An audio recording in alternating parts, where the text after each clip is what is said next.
Capricorn, this is for you. Okay, ngayon ay March 6, 2025, guys. Sa mga Capricorn, ang reading na to today. Tingnan natin ang inyong message. At ang unang message na to ay para sa inyo talaga. Sa inyo mismo, sa inyong sarili. Okay, Capricorn, this is for you. Para ito sa mga Capricorn, ibigay mo ang tamang message sa mga Capricorn para sa kanila. Thank you. Okay, Capricorn, andito ang storm. Ibig sabihin to, every hurricane comes to an end. Okay, lahat ng nangyayaring kakaiba o masasama o mga mahihirap sa buhay ninyo katulad ng storm ay matatapos na. Okay? Come to an end. At nandito din ang sword. Make the change. Okay? Lalo na sa inyong physical. Kung kayo ay balak ninyong magpagupit ng buhok, magpagupit kayo, Capricorn. Okay? Para sa inyong sarili. Mag-ayos-ayos. At tumingin-tingin sa salamin. Nakakalimutan nyo na minsan mag-ayos. Nakakalimutan nyo na minsan ang inyong sarili. Okay? Kailangan nyo ng pagbabago. Lalo na sa inyong physical. Sa inyong looks. Sa kulay ng inyong buhok. Kaya mag-iba kayo ng style ng inyong buhok. Okay? Sa mga Capricorn. At ang ilan sa inyo ay 44 years old. Okay? Malapit nang matapos ang mga nararanasan mong hirap sa buhay. Comes to an end. Ang mga storm na yan. Capricorn. At tingnan natin ang inyong maaring sitwasyon ayon dito sa inyong nararanasan, guys. Okay. March 6, 2025. March 6, 2025. Tingnan natin ang inyong maaring sitwasyon. Sa mga Capricorn, I need message for Capricorn. At mahalaga ang unang message para sa akin, guys. Okay, Capricorn, March 6, 2025.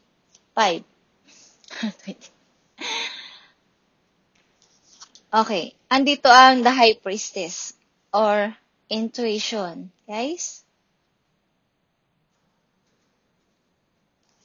Maaring marami nang na-clear sa inyong mind, marami nang nabago o marami na kayong binabago.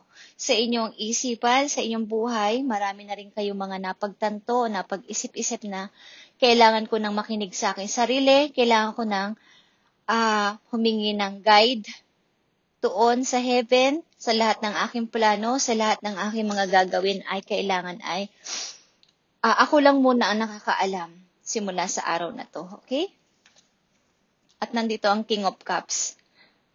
Scorpio energy to, Capricorn. Okay? Mananatili akong tahimik at imamanifest ko lahat ng aking mga gagawin. Magiging kalmado ako sa lahat ng mga sitwasyon na nangyayari sa akin. Okay?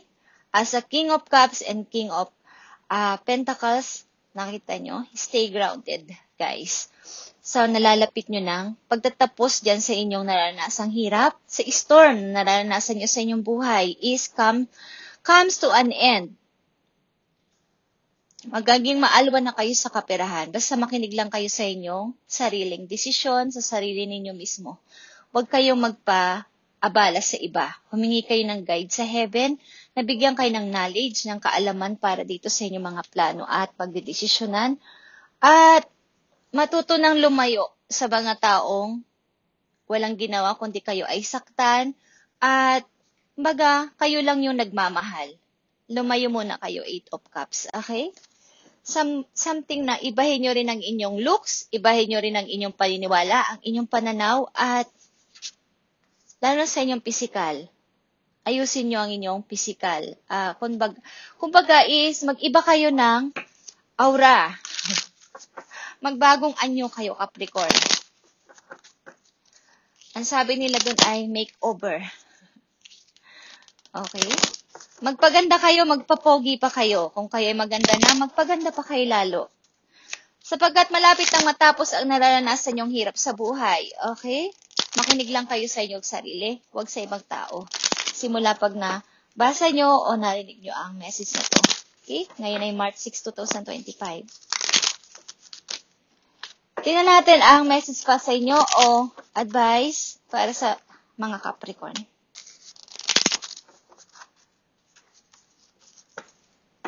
Para sa mga Capricorn, ibigay mo ang tamang message sa kanila o advice para sila ay magkaroon ng guide ngayong March 6, 2025.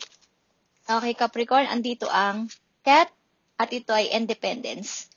You are being encouraged to develop balance between independence and time of togetherness. This also indicates that you would greatly benefit from a profound journey of self-discovery. Learn to enjoy time spent with yourself. Okay, para to sa iyong sarili is katulad ng isang pusa. Ang mga pusa kasi ay may sariling mundo, guys, at kaya tumayo sa sarili nilang mga paa kahit walang tulong ng ibang tao. Kaya nilang mag-hunt ng kanilang kakainin at kahit sila ay mag-isa, sila ay mahilig sa privacy, ang mga pusa. Okay? Tahimik lang sila. At ginagalang nila ang privacy ng ibang tao at gusto din nilang igalang ang privacy nila. Kapag sila ay tahimik, ayaw nilang siya ay kinukulit.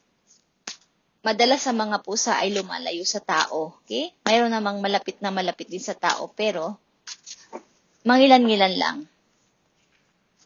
Okay? At kumbaga ay magbigay kayo ng maraming time muna sa inyong sarili, lalo na ngayong pag napanood nyo tong video na to. At kahit mga ilang oras lang o kahit mga isang araw, kapag kayo may holiday, magbigay kayo ng maraming time sa inyong sarili, Capricorn. Okay? Hindi ko alam kung ba't ko to sinasabi sa inyo. Siguro ay wala kayong kapahipahinga sa inyong kakaisip sa inyo ding buhay, sa mga problema nyo. But ito ay malapit na magtapos. Okay? At siguro ay meron ding dalawang taong kailangan yung pag-isipan na pagdesisyonan at sa sarili lang kayo dapat makinig kung magdidesisyon kayo sa dalawang tao na to. Okay? Kailangan ay balance ang pagdidesisyon nyo dito. Magpalit kayo ng inyong looks. Kung sobra ng mahaba ang inyong hair, magpagupit kayo. Subukan nyong ibahin naman yung style, yung kulay ng inyong buhok, okay? Lalo na kung kayo ay babae.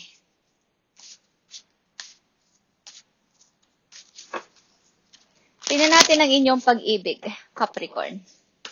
Okay?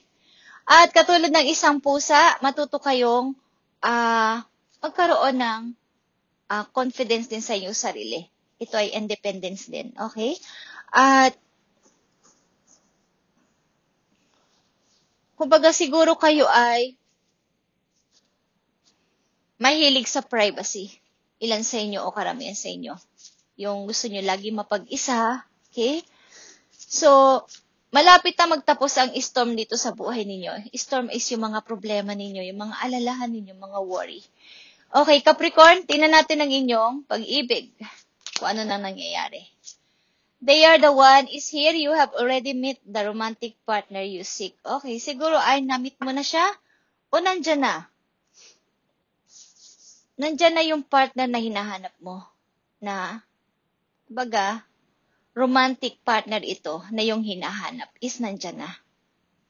But, sad to say, meron ding nagkalayo dito o nasa malayo kayo ng person na to. Magkalayo kayo ng person na to.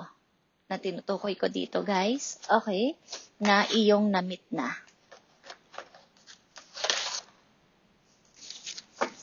Magkaroon kayo ng time sa inyong sarili kahit na panandalian lang na oras kung kayo ay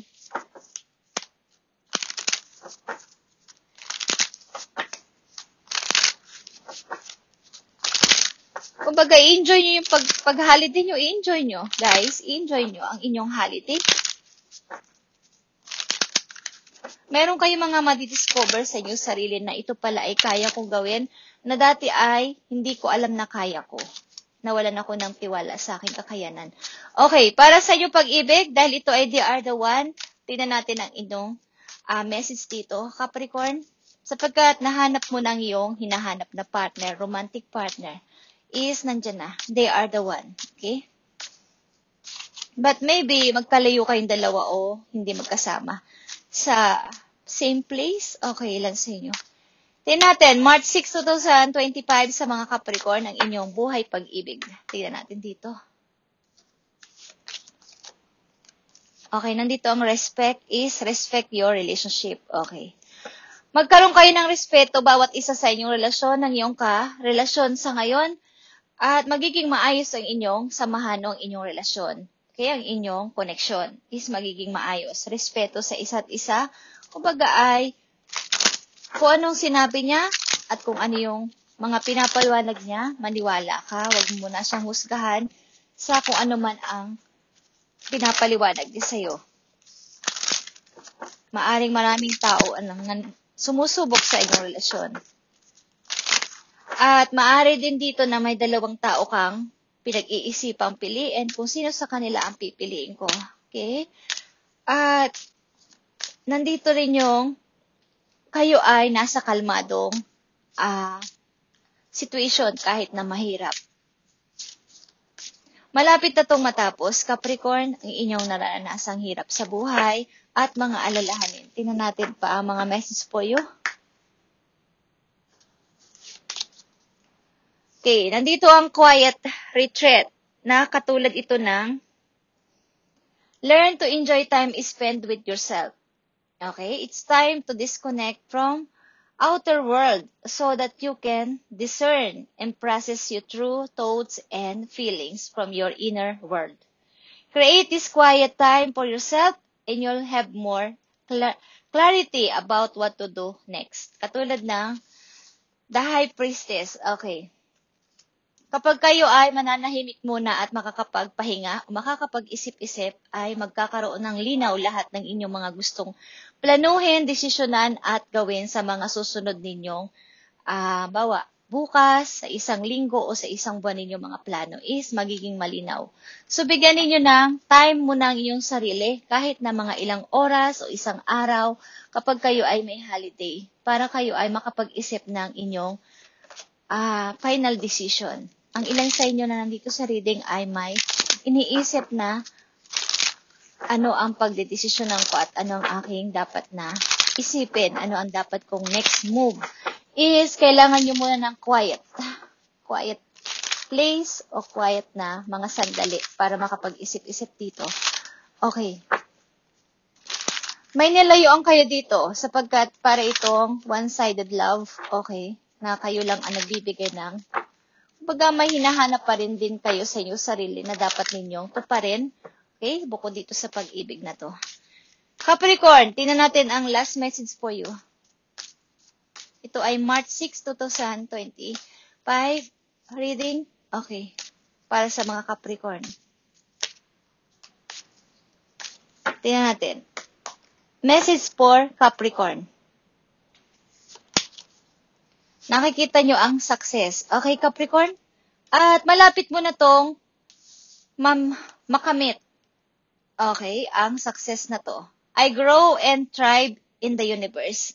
I discover the purity of my heart and the higher wisdom that guides me toward victory. I direct my thoughts toward clarity and nurture wisdom, love and goodness within me. I am free now and I am success in my life. Like the unang message na sinabi ko na the High Priestess. Okay? Ito ay wisdom din, guys. Kaalaman, knowledge na hinihiling nyo at parang kinukonsider nyo ang inyong plano at mga gagawin, mga iisipin sa heaven, kay God, kay universe. Okay? So, baga ito ay in the higher wisdom that guides me towards victory. Para sa inyong pagtatagumpay ito, guys, sa near future. Itong pakikinig sa inyong intuition o sa inyong inner voice, huwag sa ibang tao. At nandito din ang pusa na inyong spirit animals na kumbaga marami pa kayong madidiscover sa inyong sarili na akala ninyo ay wala na kayong magagawa pa o kaalam-alam dahil sa mga naranasan nyo o naranasan nyo sa buhay. Okay? At ang ilan sa inyo ay makakabayad na sa inyong pagkakautang. Yung mga kinakautangan ninyo, pinaghiraman at mga, kung kayo may mga credit card na inutangan o hiniraman is mababayaran nyo na to, okay? Thank you Capricorn at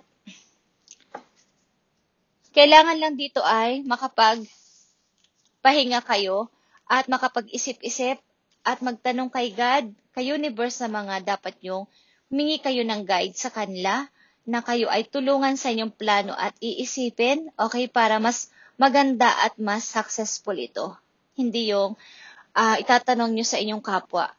Okay? At maging tahimik kayo sa inyong plano na to. Guys, maging tahimik. Okay? Thank you and God bless Capricorn.